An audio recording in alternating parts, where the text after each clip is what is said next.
வணக்கம் அன்பு நண்பர்களே. மதுரையிலிருந்து நபார்டு மானியத்துடன் செயல்படும் கிரீன் மதுரை நர்சரி கார்டன் கள அலுவலர் எஸ் இன்னாசிமுத்து பேசுகிறேன். நீங்களாம் நல்லா இருக்கீங்களா? சௌக்கியமாக இருக்கீங்களா?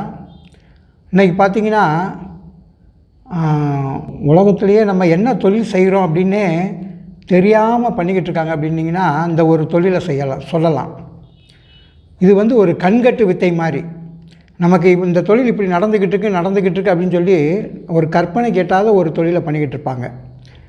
இது என்ன அப்படின்னு கேட்டிங்கன்னா, பைபிளில் கூட ஒரு வரலாறில் இயேசுவோட சீடர்களை பார்க்கும்போது பார்த்திங்கன்னா, அதில் சீமோன் அந்திரேயான்னு சொல்லி ஒரு 2 பேர் இருப்பாங்க. இவங்க மிகப்பெரிய கடலில் மீன் பிடிக்கிறதுல மிகப்பெரிய ஜாம்பவான்கள். கடலில் எந்த இடத்துல என்னென்ன கிடைக்கும் எல்லாமே தெரியும் அவங்களுக்கு. ஆனால் அப்படிப்பட்டவங்களுக்கு கூட அன்றைக்கி ஒரு நாள் ஃபுல்லாக அவங்க மீன் பிடிச்சி வலைகளை போட்டு ஒரு மீன் கூட கிடைக்கல. கடைசியில் அந்த இயேசுன்றவருக்கு கூட போன பிறகு தான் அவங்களுக்கு அந்த மீன்லாம் கிடைக்கிறதாகவும், அந்த தெய்வத்தின் அனுக்கிரகம் அப்போ தான் அவங்களுக்கு கிடைக்கிறதாகவும், அதிர்ஷ்டம் இருக்கிறதாகவும் அந்த இடத்துல சொல்கிறாங்க. சரிங்களா? அவரோட அந்த ஒரு பலனால் கிடைக்கிறதா சொல்கிறாங்க. அதே மாதிரி பார்த்திங்கன்னா, அவரோட இருந்த சீடர்கள் பூராமே பார்த்திங்கன்னா, யாக்கோபு, யோவான், கிட்டத்தட்ட ஒரு 75% எப்படின்னு பார்த்திங்கன்னா எல்லாம் மீன் பிடிக்கிறவங்க தான். இன்றைக்கி ஏன் இதை சொல்கிறேன் அப்படின்னு கேட்டிங்கன்னா, இந்த மீன் பிடிக்கிறது அப்படின்றது ஒரு கண்கட்டு வித்தை தொழில் தான். மீன் வளர்ப்புறவங்க எல்லாத்துக்குமே அது தண்ணிக்குள்ளே எவ்வளோ முதலீடு போட்ட பிறகு எவ்வளோ இருக்குது என்னன்றது யாருக்குமே தெரியாது. ஏதோ கற்பனையிலே இவ்வளோ இருக்குது, அவ்வளோ இருக்கும், அவ்வளோ கிடைக்கும் அப்படின்ற மாதிரி ஒரு நம்பிக்கையான மனநிலையிலேயே அது வாழ்ந்துக்கிட்டு இருப்போம். இந்த மீனவர்களோட வாழ்க்கை பார்த்திங்கன்னா ரொம்ப கஷ்டப்பட்ட வாழ்க்கை. எப்படி அப்படின்னு கேட்டிங்கன்னா, ரொம்ப அருமையாக ஒரு பாடல் வருது. கட்டிய மனைவி தொட்டில் பிள்ளை உறவை கொடுத்தவர் அங்கே, அலைக்கடல் மேலே அலையாய் அலைந்து உயிரை கொடுப்பவர் இங்கே. ஒரு நாள் போவார், ஒரு நாள் வருவார், ஒவ்வொரு நாளும் துயரம். ஒரு ஜான் வயிறை வளர்ப்பவர் உயிரை ஊரார் நினைப்பது சுலபம், ஊரார் நினைப்பது சுலபம் அப்படின்னு இந்த மீனவர்கள் வாழ்க்கை இன்றைக்கி ரொம்ப கடினமான ஒன்றாக இருக்கிறது.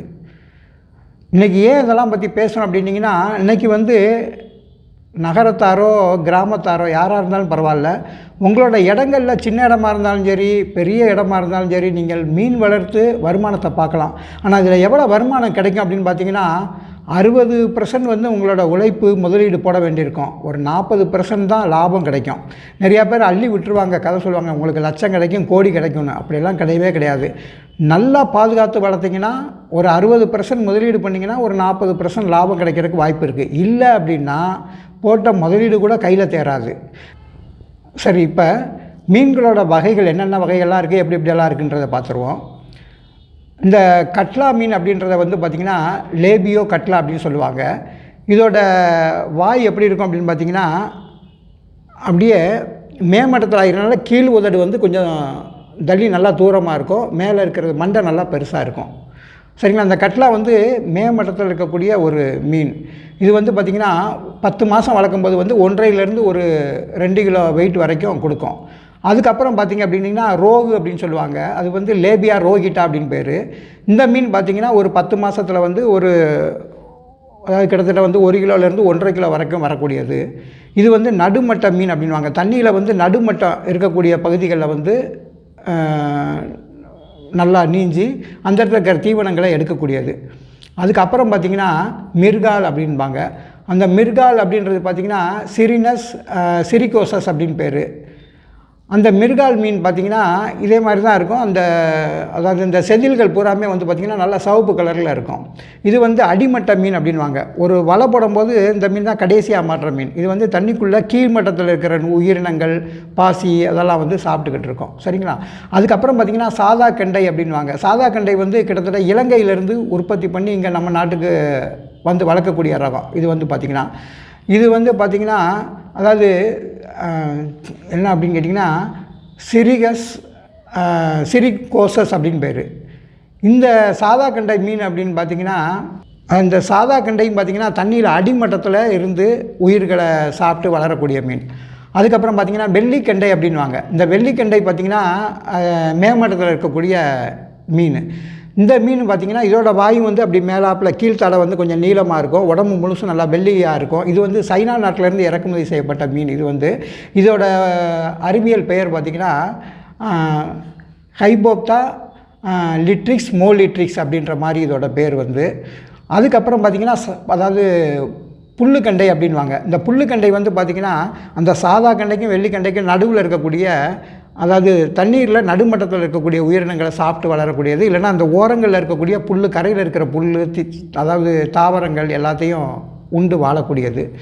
சரிங்களா. அதுக்கப்புறம் இது வரைக்கும் வந்து நம்ம கெண்டை மீன்களை பற்றி பார்த்தோம். ஒரு 6 வகையான கெண்டை மீன்களை பற்றி பார்த்தோம். இப்போ வந்து நம்ம பார்க்க போகிறது என்ன அப்படின்னு கேட்டிங்கன்னா ஐரை மீன். இந்த ஐரை மீன் வந்து பார்த்திங்க அப்படின்னிங்கன்னா இதுவும் ரொம்ப விசேஷமானது. இது பேர் பார்த்திங்கன்னா லெபிடோசிபா லிட்ரிக்ஸ் மோலிட்ரிக்ஸ் அப்படின்னு பேர். இதில் 3 வகையான ஐரை மீன்கள் இருக்குது. இன்னொன்று பார்த்திங்கன்னா லெபிடோசிபா, அதாவது மோட்ரிக்ஸ் அப்படின்ற ஒரு ரகம், அப்புறம் லெபிடோசிபா ஸ்பெக்ட்ராம் அப்படின்ற ஒரு ரகம் இருக்குது. இந்த ஐரை மீன்கள் பார்த்திங்கன்னா ரொம்ப சின்ன லெவலில் தான் இருக்கும். கிட்டத்தட்ட வந்து பார்த்திங்கன்னா அது நல்லா வளர்ந்து வரும்போது ஒரு 6 மாதத்தில் பார்த்திங்கன்னா ஒரு 3 இன்ச்சு 4 இன்ச்சு நீளம் தான் இருக்கும். கிட்டத்தட்ட ஒரு 3 கிராம், ஒரு 4 கிராம் 5 கிராம் வெயிட் பண்ணுறதே ரொம்ப கஷ்டமான ஒரு காரியமாக இருக்கும். அதுக்கப்புறம் பார்த்திங்க அப்படின்னா ஐரை மீனுக்கு அடுத்தபடியாக பார்த்திங்க அப்படின்னிங்கன்னா விரால் மீன் இருக்குது. இந்த விரால் மீன் வந்து பார்த்திங்க அப்படின்னிங்கன்னா அதாவது சென்னா ஸ்ரையாட்டிகா அப்படின்றது இதோட அறிவியல் பெயர் வந்து. இந்த விரால் மீனில் வந்து ரொம்ப டேஸ்ட் அதிகமாக இருக்கும். ரெண்டாவது இதில் வந்து பார்த்திங்கன்னா இரும்பு, கால்சியம், மெக்னீசியம், பொட்டாசியம், அப்புறம் நிறையா தாது உப்புக்கள், வைட்டமின் டி சத்து இதெல்லாம் இருக்கிறதுனால வந்து எல்லாருமே விரும்பி சாப்பிடக்கூடிய ஒன்றா இருக்கும். இதோட தோலில் வந்து நிறைய அந்த மீன் மற்ற கெண்டை மீனில் இருக்கிற மாதிரி செதில்கள்லாம் அருமையாக இருக்குது, ரொம்ப இருக்காது. பார்க்குறதுக்கே ரொம்ப விசேஷமான ஒரு மீனாக இருக்கும். அதனால் இதோட ரேட்டு பார்த்திங்கன்னா கிலோ குறைஞ்சபட்சம் பார்த்திங்கன்னா ஒரு 500லேருந்து 1000 2000 அந்த மாதிரி போகக்கூடியது. அது அடுத்து பார்த்திங்கன்னா நாட்டுக்கழுத்தி மீன். இது வந்து ஹெட்டிரோபோஸ்டஸ் போசிலிஸ் அப்படின்றது இதோட அறிவியல் பேர். இந்த நாட்டுக்கழுத்தி மீன் பார்த்திங்கன்னா கிட்டத்தட்ட ஒரு 23 சென்டிமீட்டர் நீளம் வந்து வளரக்கூடியது. இது வந்து ரொம்ப விசேஷமாக வந்து, அதாவது மற்ற மீன்களோட கழிவுகள், மற்ற மீன்களையே உணவாக சாப்பிட்டுக்கிடும். அது போக கிடக்கக்கூடிய அங்க கழிவுகள் இதெல்லாம் வந்து சாப்பிட்டு வளரக்கூடியது. சரிங்களா. அதுக்கப்புறம் பார்த்திங்கன்னா திலேப்பியா அப்படின்ற ஒரு மீன். இந்த திலேப்பியா தான் வந்து பார்த்திங்கன்னா இதில் நிறையா ரகம் இருக்குது. இதில் நைல் திலேப்பியா, அப்புறம் அதாவது மொசாம்பிகஸ் அப்படின்னு ஒரு ரகம், அப்புறம் ஆரியஸ் அப்படின்ற ரகம். சரிங்களா. இதில் நிறைய ஐட்டங்கள் இருக்குது. அதாவது ஒரியோக்ரோமிஸ், நிலோட்டிகஸ், அப்புறம் வந்து பார்த்திங்கன்னா மொசாம்பிகஸ், ஆரியஸ் அப்படின்னு ஒரு 3 வகையான ரகம் இருக்குது. இதில் வந்து தரம் உயர்த்தப்பட்ட, அதாவது ஜெனட்டிக்கலி இம்ப்ரூவ்டு ஃபார்ம் திலேப்பி அப்படின்னு சொல்லுவாங்க. அதாவது கிஃப்ட் திலேப்பியா அப்படின்றது இது வந்து வளர்ப்பதற்கு ரொம்ப விசேஷமானது. நாட்டு திலேப்பி வந்து எதுக்காக வளர்க்குறாங்க அப்படின்னிங்கன்னா, நிறையா ஒரு சின்ன குளத்துல பெரிய குளத்துல நிறையா வளர்த்திங்கன்னா அது குட்டி போட்டு பெருகிக்கிட்டே இருக்கும். இதோட குஞ்சுகளை வந்து பார்த்திங்கன்னா கொடுவா மீன்களுக்கும் விரால் மீன்களுக்கும் உணவாக கொடுக்குறதுக்கு இது பயன்படுது. அது மட்டும் இல்லை, இந்த கிஃப்ட் திலேப்பின்னு சொன்னேன் பார்த்திங்களா, இது வந்து பார்த்திங்கன்னா ஒரு 6 மாதம் 8 மாதத்தில் வந்து பார்த்திங்கன்னா கிட்டத்தட்ட ஒரு 3/4 கிலோலேருந்து 1 கிலோ வரைக்கும் வரக்கூடியது. இதுவும் நல்ல வருமானத்தை நமக்கு சம்பாரித்து தரக்கூடியது. சரிங்களா. அந்த கிஃப்ட் திலேப்பியாவில் வந்து பார்த்திங்கன்னா என்ன அப்படின்னு கேட்டிங்கன்னா, அப்புறம் ஆண்மீனாவே உற்பத்தி பண்ணி கொடுத்துக்கிட்டே இருப்பாங்க. என்ன காரணம் அப்படின்னு கேட்டிங்கன்னா, அந்த மீன்களை வந்து பொறிச்சு அந்த குஞ்சுகள் கொடுக்குற தீவனம் எதை கொடுப்பாங்க அப்படின்னு பார்த்திங்கன்னா, அந்த தீவனத்தில் ஒன்றை கலந்து கொடுப்பாங்க. அது வந்து பார்த்திங்கன்னா 17 ஆல்ஃபா மெத்தில் டெக்ஸ்டோஸ்டிரான் அப்படின்னு சொல்லி ஒரு ஆண் மீனிடத்தில் இருக்கக்கூடிய ஒரு ஹார்மோன் எடுத்து இந்த சாப்பாட்டோட கலந்து அதை கொடுக்குறனால அந்த மீன் வந்து பார்த்திங்கன்னா அது மலட்டுத்தன்மையாகி ஃபுல்லாகவே ஆண் மீன்களாகவே நமக்கு வெளியே விற்பனைக்கு நமக்கு கிடைக்கிது. அதனால தான் அந்த வெயிட் வந்து ஈஸியாக அடைகிறதுக்கு நல்லாயிருக்கும். அதாவது அடுத்து பார்த்திங்கன்னா நன்னீர் இறால் மீன். அது வந்து எலியோசெரிஸ் டல்சிஸ் அப்படின்னு பேர். அப்புறம் அந்த ப்ரௌன் கலரில் இருக்கிறது வந்து டைகர் ஃபிஷ் அப்படின்வாங்க. அது பேர் வந்து பெனோயிஸ் மொனாட்டன் அப்படின்னு பேர். சரிங்களா. இப்போ இந்த நன்னீர் இறால் வளர்ப்பு ரொம்ப விசேஷமானது. இதோட குஞ்சுகள் பார்த்திங்கன்னா ரொம்ப கொசு மாதிரி தான் இருக்கும். பட் ஒரு ஏக்கருக்கு ஒரு 2 லட்சம் விட்டு வளர்க்கும் போது பார்த்திங்கன்னா அதுலேருந்து கிட்டத்தட்ட பார்த்திங்கன்னா ஒரு 15 கிராம் 20 கிராம் ஒரு 3 மாதத்துலேயே ஒரு 10 கிராம்லேருந்து 20 கிராம் வர வைக்கிறதுக்குள்ளே அப்படி வந்துருச்சு அப்படின்னா நமக்கு அதிகப்படியான லாபம் கிடைக்கும். சரிங்களா. அந்த நன்னீர் இறால் இது வந்து அதுக்கப்புறம் பார்த்திங்கன்னா சொட்டை வாழை அப்படின்னு பேர், அது பேர் வந்து ஒல்லுகா அட்டு அப்படின்வாங்க. இந்த வாழை மீன் மாதிரியே இருக்கும், பார்க்குறதுக்கு ரொம்ப சைனிங்காக இருக்கும். சரிங்களா? இந்த மீனும் நம்ம கம்மாயில் விட்டு இயற்கையாக வளர்ந்து வரக்கூடிய மிகச்சிறந்த மீன். சாப்பிட்றதுக்கு நல்ல டேஸ்ட்டாக இருக்கும், சின்ன பிள்ளைங்கள்லாம் சாப்பிட்லாம், விரும்பி சாப்பிட்லாம் இதை. அதுக்கப்புறம் பார்த்திங்கன்னா பாறை மீன், அப்புறம் ரூட்ஸ் வந்து இல்லைன்னா வவ்வால் மீன் அப்படின்வாங்க. இந்த மீனும் ரொம்ப விசேஷமானது. சரிங்களா? இதோட பேர் வந்து செபஸ்டஸ் ராக்ஃபிஷ் அப்படின்னு சொல்லுவாங்க. இந்த மீன்களும் வந்து நிறையா பேர் இன்றைக்கி வந்து வளர்த்துக்கிட்டு இருக்கிறாங்க. இதோட குஞ்சுகள் வந்து ரொம்ப விசேஷமாக கிடைக்கும்.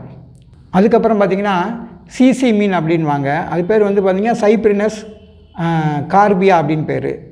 இந்த சிசி அப்படின்றது கண்ணாடி கெண்டை அப்படின்னு சொல்லுவாங்க. இதுவும் வந்து பார்த்திங்கன்னா மிகச்சிறந்த மீன் வளர்ப்புக்கு உகந்த ஒரு மீன். இது வந்து மிக விரைவில் வந்து எடை கூடும். இது வந்து கிட்டத்தட்ட 1.5 கிலோலேருந்து ஒரு 2 கிலோ வரைக்கும் ஒரு 8 மாதம் 10 மாதத்தில் வரும். பட் இந்த மீன் வளர்த்திங்க அப்படின்னிங்கன்னா கம்மாயோட ஓரங்களை வந்து கரையை வந்து இதை கடித்து கரையை வந்து கொஞ்சம் அரிச்சிடும் அப்படின்னு சொல்லி இந்த மீனை வந்து சொல்லுவாங்க. அதனால் இந்த மீனை வந்து பார்த்திங்கன்னா ஏக்கருக்கு இதை தனியாக வளர்க்கும்போது ஒரு 1500 மீன் வச்சு வளர்ப்பாங்க. இல்லைன்னா அது மற்ற மீன்களோட சேர்த்து கூட்டமாக வளர்க்கும்போது பார்த்திங்கன்னா ஒரு 200 மீன் தான் விட்டு வளர்ப்பாங்க. சரிங்களா? அடுத்து வந்து பார்த்திங்கன்னா கொடுவா மீன் அப்படின்வாங்க. இது வந்து பார்த்திங்கன்னா இதுவும் விரால் மீனுக்கு இணையாக மற்ற மீன்களை சாப்பிட்டு வளரக்கூடிய மீன். இந்த மீனோட வந்து பார்த்திங்கன்னா லேட்ஸ் நிலோட்டிகஸ் அப்படின்வாங்க இதுவும். சரிங்களா? இந்த மீனையும் வந்து தனிப்பட்ட முறையில் கம்மாயோ குளங்கள்லையோ விட்டு வளர்க்கலாம். சரி, இப்போ நான் சொன்ன அந்த மீன்களில் பூராமே இதில் பார்த்திங்கன்னா தண்ணியில் மேல்மட்ட மீன், நடுமட்ட மீன், கீழ்மட்ட மீன் அப்படின்னு சொல்லியிருக்கேன். மேல்மட்ட மீனில் வந்து கட்லா இல்லைன்னா போட்லா மீன் அப்படின்னு சொல்லுவாங்க. அந்த மாதிரி 2 ஐட்டத்தை விட்டு வளர்க்கலாம். இதில் போட்லா மீன் வந்து மிக விரைவில் வந்து இது வந்து 2 கிலோ வர்றதுக்கு முன்னாடி ஒரு 2 மாதத்துக்கு முன்னாடி அது சீக்கிரமாக எடை வரக்கூடிய மீன். அதே மாதிரி பார்த்திங்கன்னா நடுமையத்தில் வளரக்கூடிய வந்து பார்த்திங்கன்னா ரோகு மீன், இல்லைன்னா வந்து பார்த்திங்கன்னா புல்கண்டை, அந்த மீன்கள் வந்து நடுமையத்தில் வளர்க்கலாம். அதே மாதிரி கீழ்மட்டத்தில் வளர்க்கக்கூடிய மீன் வந்து பார்த்திங்கன்னா அதாவது சாதா கண்டை, அப்புறம் வந்து இங்கிட்ட மிருகால், இந்த 2மே வளர்க்குறதுக்கு ரொம்ப அருமையாக இருக்கும். இந்த 3 மட்ட மீன்லேயும் பார்த்திங்கன்னா இப்போ தான் நம்ம கரெக்டான ஒரு வியூ வந்து தெரிஞ்சுக்கிற வந்திருக்கிறோம். இன்றைக்கி என்னன்னு கேட்டிங்கன்னா இந்த கம்மாயை ஒரு இடத்த உருவாக்குறது எப்படி அப்படின்னு பார்த்தீங்கன்னா கிட்டத்தட்ட 1 ஏக்கர் அளவுக்கு ஒரு சதுரமாகவோ இல்லைனா ஒரு செவ்வக வடிவத்திலையோ உங்கள் இடத்துல 1 ஏக்கரோ 1/2 ஏக்கரோ 1/4 ஏக்கரோ, நான் இப்போ சொல்கிறது வந்து 1 ஏக்கருக்கு சொல்கிறேன், இல்லைனா ஒரு 1/4 ஏக்கருக்கு சொல்கிறேன். பட் நீங்கள் உங்கள் இடத்துல எவ்வளோ பண்ண முடியுமோ அந்த அளவுக்கு ரொம்ப அருமையாக பண்ணிக்கலாம். இந்த 1 ஏக்கர் வந்து கிட்டத்தட்ட ஒரு குளம் மாதிரி வெட்டி 7 அடி பள்ளம் இருக்கணும். சுற்றி வர மண்ணெல்லாம் எடுத்து எங்கெங்கே பாதை அமைக்கணுமோ எல்லாம் அமைச்சிட்டு கீழே அடிமட்டத்தை வந்து நல்லா உழவு பண்ணி போட்டுடணும். அப்படி உழவு பண்ணி போட்ட பிறகு 1 ஏக்கருக்கு வந்து ஒரு 200 கிலோ சுண்ணாம்பு, சுட்ட சுண்ணாம்பு இல்லைனா நீர்த்த சுண்ணாம்பு எடுத்துக்கணும். அப்படி அதுவும் கிடைக்கலைன்னா ஒரு 50 கிலோ கிளிஞ்சல் சுண்ணாம்பு அப்படின்வாங்க, கடற்சிப்பியிலேருந்து தயாரிக்கப்படக்கூடிய ஒரு சுண்ணாம்பு. இந்த சுண்ணாம்பை ஏகமாக தெளித்து விட்டுட்டு அதுக்கப்புறம் வந்து தண்ணி நிப்பாட்டணும். சரி, இப்போ நீங்கள் கம்மாயை வந்து வெட்டிக்கிட்டு எல்லாம் ரெடி பண்ணிட்டீங்க. இப்போ நான் சொன்ன மாதிரி இந்த சுண்ணாம்பெல்லாம் போட்ட பிறகு அதுக்கப்புறம் என்ன பண்ணலாம் அப்படின்னிங்கன்னா ஒரு அடி 2 அடி தண்ணியை சும்மா லேசாக நிப்பாட்டி விட்டுட்டு இதில் வந்து 1 ஏக்கருக்கு வந்து ஒரு 5 டிராக்டர் அளவுக்கு அங்கங்கே சாணத்தை அடித்து அதை ஒரு அங்கங்கே உள்ளே கரைச்சி உள்ளே தள்ளி விட்டுறணும். தள்ளி விட்ட பிறகு இப்போ தண்ணி மட்டத்தை வந்து கொஞ்சம் கூட்டிக்கிட்டு அதுக்கப்புறம் என்ன பண்ணணும்னா ஒரு பேரலில் ஒரு 10 கிலோ அதாவது கடலை புண்ணாக்கு, அப்புறம் வந்து ஒரு 200 கிராம் ஈஸ்ட்டு, அப்புறம் வந்து 10 கிலோ வந்து சாணம், மாட்டு சாணம், அப்புறம் 1 கிலோ உளுந்து, ஏதோ ஒரு தானிய வகை ஒரு பயிர் வகை மாவு ஏதோ ஒன்று, அதை கொஞ்சம் 1 கிலோ போட்டுட்டு அது கூட வந்து கசிஞ்ச வாழைப்பழங்கள் இதெல்லாம் வச்சு ஊற வச்சு இதை வந்து ஒரு 200 லிட்டர் பேரலில் ஊற வச்சு இதை நல்லா கொஞ்சம் தண்ணி கலந்து ஒரு 15 நாளைக்கு ஒருக்கா உள்ளே தெளித்து விட்டிங்கன்னு வைங்களேன், உள்ளே அந்த சுண்ணாம்பு வச்ச உடனேயுமே இடம் நியூட்ரல் ஆகிரும் கிட்டத்தட்ட. அதுக்கப்புறம் இந்த சாணம் உள்ளே போய் இருக்கிறனால நுண்ணுயிர்கள் வந்து உள்ளே வளர ஆரம்பிச்சிடும். அப்போ மீன்களுக்கு இந்த உணவு தான் மிக முக்கியமானது. சரிங்களா? இப்போ நீங்கள் 1 ஏக்கருக்கு வந்து இந்த கட்லா, ரோகு, மிர்கால் அப்படின்னு சொல்லிட்டு 3 மட்ட மீன் சொன்னோம் இல்லையா, இதில் கிட்டத்தட்ட 1 ஏக்கர் எவ்வளோ மீன் விடணும் அப்படின்னு பார்த்தீங்கன்னா ஒரு 2500 மீன் தான் உள்ளே விடணும். என்ன காரணம்னா ஒரு ஸ்கொயர் மீட்டருக்கு வந்து 1 ஏக்கருக்கு வந்து பார்த்திங்கன்னா ஒரு 4000 சதுர மீட்ரு வருது. 4000 சதுர மீட்டருக்கு வந்து பார்த்திங்கன்னா 1.5 சதுர மீட்டருக்கு ஒரு மீன் வீதம் பார்த்திங்கன்னா ஒரு 2500லேருந்து 3000க்கு மேலே தாண்டக்கூடாது. அதை எப்படி விடலாம் அப்படின்னிங்கன்னா ஒரு 1000 மீன் வந்து மேலே வந்து மேமட்ட மீன், அதுக்கப்புறம் கீழே இருக்கிற மீன் ஒரு 1000 மீன் கீழ்மட்ட மீன், அப்புறம் நடுவில் இருக்கிற மீன் வந்து ஒரு 500 மீன், இந்த மாதிரி 2500 இதில் ரேஷியோ பிரிச்சுட்டு நீங்கள் அருமையாக விட்டு வளர்க்கலாம். அதுக்கப்புறம் இப்படி இந்த மாதிரி வளர்த்து வரும்போது இதுக்கு உள்ள தீவனங்கள் என்னென்ன அப்படின்னு கேட்டிங்கன்னா அதாவது மெயினாக சாணம் வளர்த்துக்கனால உள்ளே இருக்கிற அந்த தீவனங்கள்லாம் உள்ளே இருக்கிற உயிரிகள் இதெல்லாம் வந்து சாப்பிட்டு அந்த மீன் குஞ்சுகள் வந்து ஒரு 15 நாள் கழித்து நீங்கள் விடுறதுனால இது அருமையாக ரொம்ப சாப்பிட்டு வந்துக்கிட்டே இருக்கும். அப்புறம் இது போக நீங்கள் என்ன பண்ணலாம் அப்படின்னீங்கன்னா, கொஞ்சம் கடலை புண்ணாக்கு, அப்புறம் சோள மாவு, கம்பு மாவு, கேப்ப மாவு இதெல்லாம் வந்து நல்லா அவிச்சு கொஞ்சம் நல்லா ஒரு பக்குவமாக ஒரு சோறு பதத்தில் வந்து நீங்கள் என்ன பண்ணலாம், ஒரு ஏக்கருக்கு வந்து குறைஞ்சபட்சம் ஒரு 6 இடம் 7 இடங்களில் அங்கங்கே ஒரு தட்டில் அள்ளி வச்சு விட்டுட்டிங்க அப்படின்னா இதை சாப்பிட்டு பழகிருச்சுன்னா ரொம்ப அருமையாக சாப்பிட்டு சீக்கிரமாக வந்துக்கிட்டே இருக்கும். நீங்கள் விட்டுருக்கிறது ஒரு 2500 மீன் விட்டுருக்கீங்கன்னு வைங்களேன், இது ஒரு 4 மாதம் 5 மாதத்தில் பார்த்திங்கன்னா கிட்டத்தட்ட ஒரு அரை கிலோ 1/4 கிலோலேருந்து ஒரு வந்துக்கிட்டே இருக்கும். அப்போ ஒரு 8 மாதம்லாம் ஆகும்போது ஒரு மீன் வந்து பார்த்திங்கன்னா கிட்டத்தட்ட ஒரு 3/4 கிலோ 1 கிலோ நெருக்கி வந்துடும். ஆவரேஜாக 1 கிலோ வச்சா கூட நீங்கள் விட்ட 2500 மீனில் ஒரு 500 மீன் காலியாக போச்சு, எங்கிட்ட இறந்து போச்சு அப்படின்னா கூட 2000 மீன் வந்து பார்த்திங்கன்னா கிட்டத்தட்ட ஒரு 2 டன் அளவுக்கு நல்லா வளர்த்துருந்தா எடுக்கலாம். இல்லைன்னா ஒரு 1.5 டன் 1.25 டன் உறுதியாக கிடைக்கும். இந்த 2 டன் வந்து ஒரு 100 ரூபா மணிக்கு வச்சிங்கன்னா கூட கிட்டத்தட்ட பார்த்திங்கன்னா ஒரு 2 லட்ச ரூபா லாபம். இந்த 2 லட்ச ரூபாயிலேருந்து லாபம் கிடையாது, கிட்டத்தட்ட வந்து ஒரு 1,20,000 ரூபா 30,000 ரூபா வரைக்கும் நீங்கள் செலவு பண்ணியிருப்பீங்க. மீதி இருக்கிற அமௌண்ட் தான் லாபம். அதாவது மீன் வளர்ப்பு பொறுத்தவரை 60% வந்து நீங்கள் உள்ளே கொட்டுற மாதிரி இருக்கும், 40% எக்ஸ்ட்ரா கிடைக்கும். சரிங்களா? இதுதான் இந்த கெண்டை மீன் வளர்ப்பை பொறுத்த வரைக்கும். அதுக்கப்புறம் வந்து பார்த்திங்கன்னா ஐர மீன் எப்படி வளர்க்குறது அப்படின்னு பார்த்திங்கன்னா, இந்த ஐர மீனுக்கு வந்து கன்னியாகுமரியில் பறக்கை அப்படின்ற இடத்துல வந்து உங்களுக்கு பயிற்சி எடுக்கணும்னா போய் எடுத்துக்கலாம், அரசாங்கத்திலேருந்து கொடுக்குறாங்க. இந்த ஐர மீன்கள் வந்து பார்த்திங்கன்னா ஒரு சதுர மீட்டருக்கு வந்து குளம் வந்து 1 ஏக்கர் 2 ஏக்கர் வேணும்னு கிடையாது. கிட்டத்தட்ட வந்து பார்த்திங்கன்னா ஒரு 25 சென்ட்டில் கூட நீங்கள் ஒரு சின்ன குளம் மாதிரி வெட்டி ஒரு சதுர மீட்டருக்கு வந்து கிட்டத்தட்ட ஒரு 500 குஞ்சுகள் விடுற மாதிரி விடணும். உதாரணமாக ஒரு சிமெண்ட் தொட்டியில் வளர்க்க ஆசைப்படுறீங்கன்னு வைங்களேன், ஒரு 5 மீட்டருக்கு ஒரு 3 மீட்டர் அகலம், அதாவது ஒரு 15 அடிக்கு 10 அடி அகலம். அதாவது இந்த இருக்கு பாருங்களேன், இந்த மாதிரி தொட்டி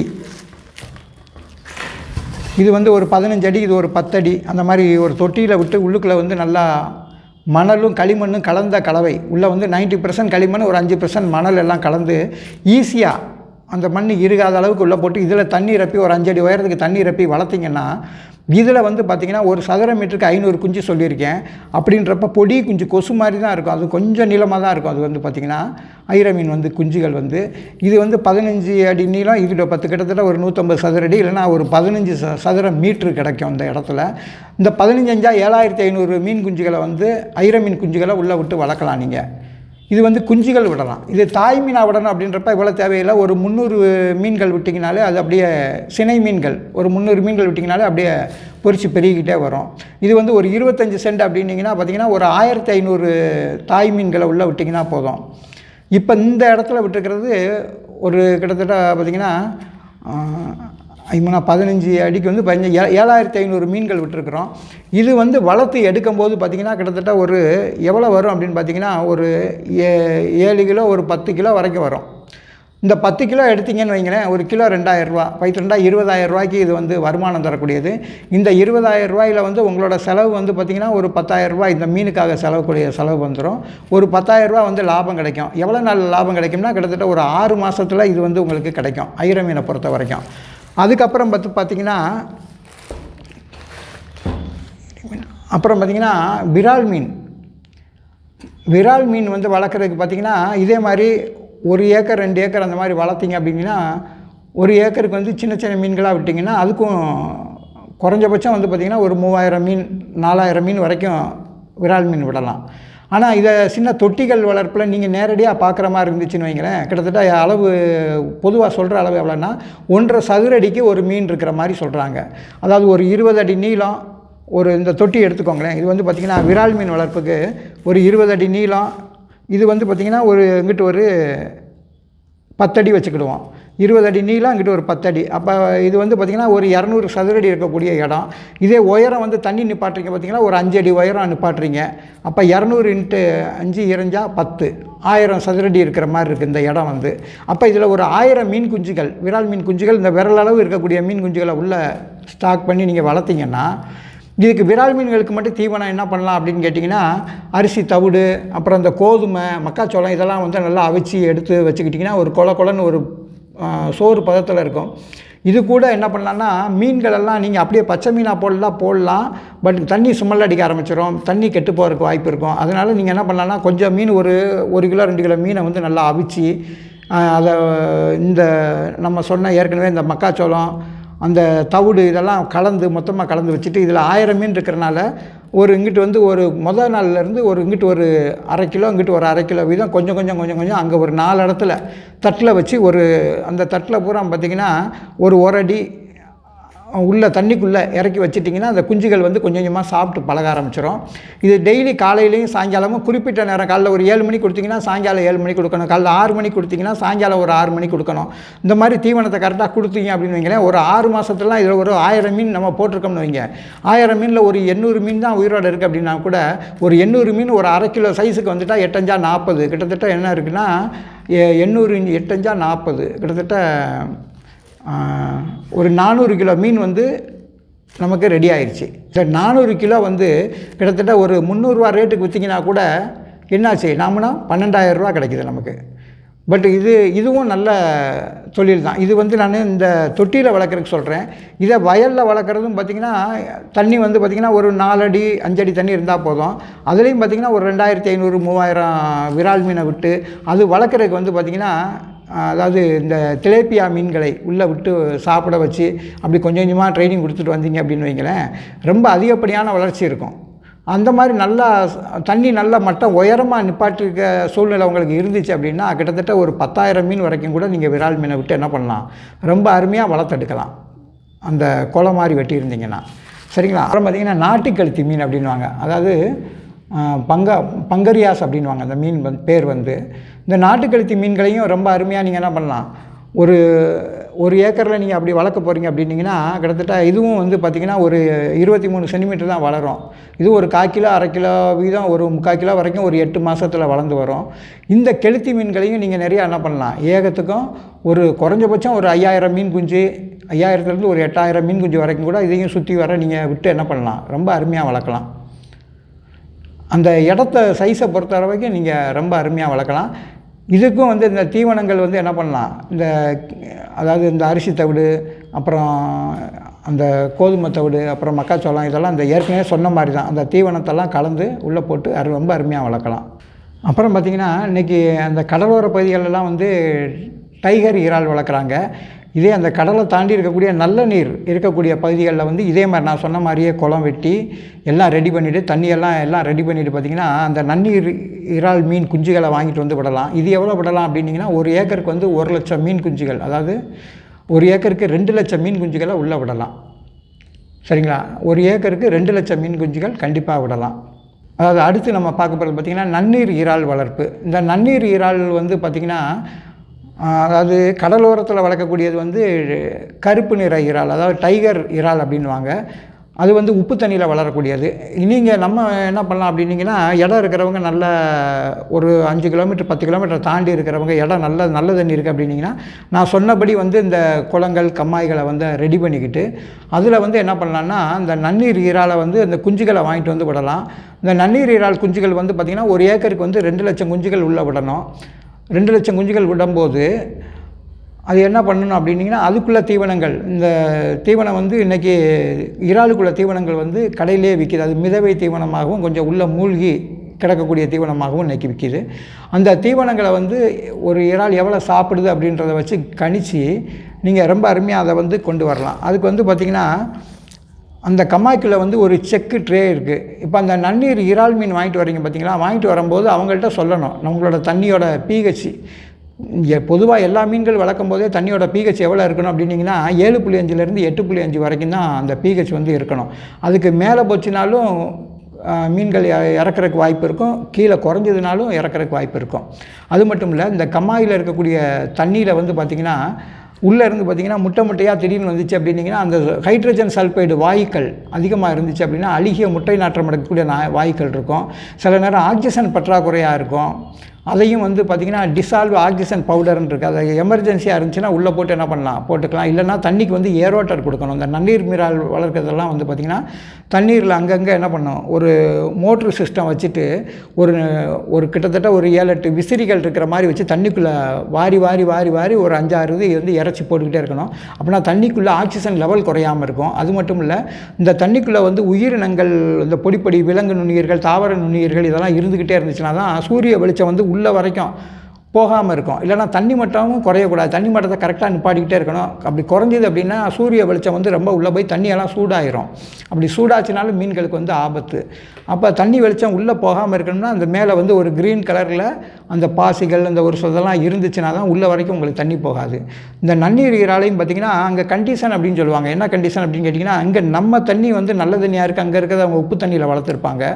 சப்போஸ் இது நல்ல தண்ணியில் விட போகிறோம் அப்படின்றத சொல்லிட்டிங்கன்னா அந்த விரால் மீன் குஞ்சு அந்த உப்பு தண்ணியிலேருந்து ஒரு காவாசி நல்ல தண்ணியை போட்டு அதில் மாற்றி கொஞ்சம் ஒரு 2 மணி நேரம் 3 மணி நேரம் வச்சு பார்ப்பாங்க.